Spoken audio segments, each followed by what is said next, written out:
Hi, Femsplain. It's Akilah, obviously. And since this month's theme is resilience, I thought, what can I bring to the conversation? I'm not really that resilient. I really like to lay down face first on my couch a lot of the time to deal with my problems. So I guess I can cope, but I realized that one thing that I've always seemed to get through, even though it's the worst thing in the world and no one ever wants to talk about it, is like joblessness. I've had so many terrible jobs. I mean, a lot, really. And I would say that, graduating in 2010 into the worst economic climate since like the Great Depression was terrible. And so many people I know went through that. It was so hard for me to find a job after college. And even when I would get jobs, they would always sort of like either fall through or there was just some like wishy-washiness and it just wouldn't work out. And in those moments when you're like, I have no way of surviving, I might have to move back home. Like, why is it so hard? Because we grew up in a world where it was always made to be easy, right? You go to high school, you go to college, you get a job. It's like, there's a formula. And so it was really difficult, being so disillusioned and thinking, I thought this was supposed to work out and it really doesn't. Here are some tips for when you need to figure out, your next stream of income. What are you going to do? Like, how many more interviews do you have to go to at jobs you don't really want?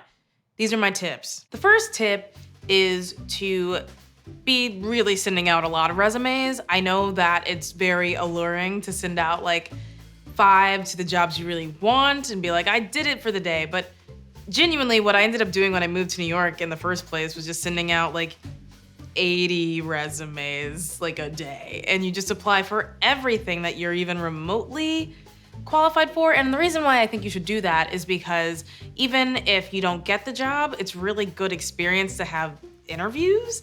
And so, I think a pretty good percentage is like 10% of the people email you back, then you're doing okay, which means 5 means you're not gonna get a call back more than likely, which is a shame. And like, I know things are changing and the economic climate is better, but part of not having a job is having to get over the like crushing depression and put yourself out there and like hope that you can get something. So the one thing is, don't stop believing, just keep putting it out there.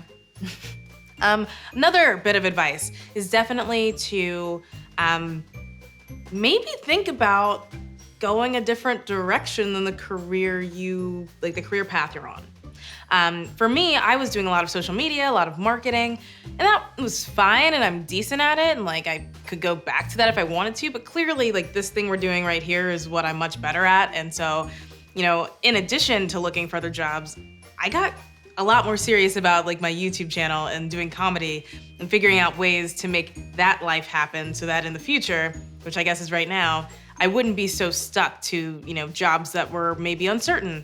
And so if you have a passion outside of what you're doing day to day, I would say you're never gonna have as much time as when you're without a job to pursue it and get better at it than when, you don't have a 9 to 5. For me, I was taking UCB classes, I was still like writing. I went to the gym a lot more.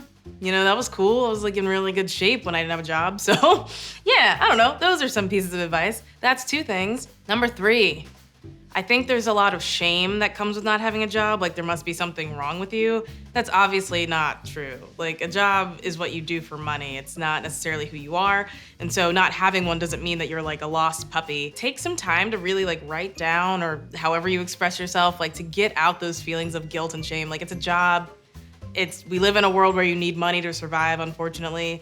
And so, I think once you get past that shame and that fear and that feeling of like, I must not be good enough, I think that's when things really start coming in. Number 4, I definitely think that you should, not rule out the possibility of having like part-time stuff. One thing that really worked for me, and I'm like queen of the find a job on Craigslist crowd, but like, if you get a couple of part-time jobs in the meantime, or even just one, you can kind of float until you get the next thing you really like or want to do.